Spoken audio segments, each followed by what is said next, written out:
Nagpapaksiw ako ng isda. Basa na fish. I'll put lots of ginger, garlic, at saka onions. Lastly, I'm gonna put this itong sitaw. Sabi ng asawa ko, mahaba daw. Para daw, sabi niya, para daw ahas.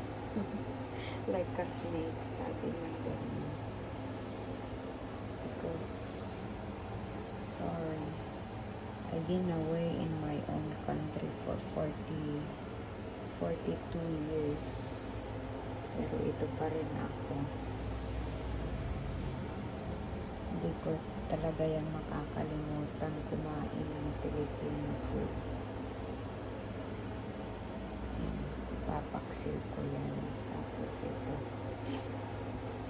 Just make together paksil na sitaw. Ayan guys.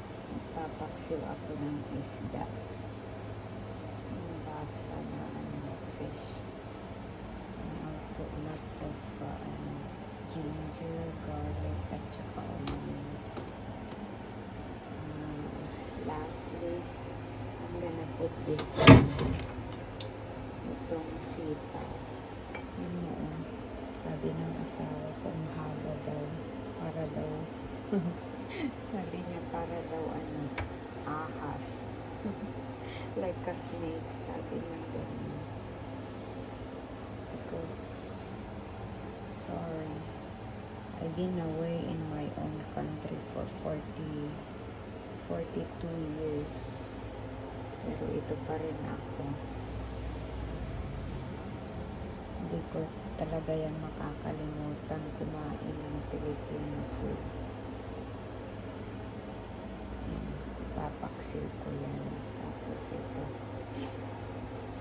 Just make together paksil na sitaw.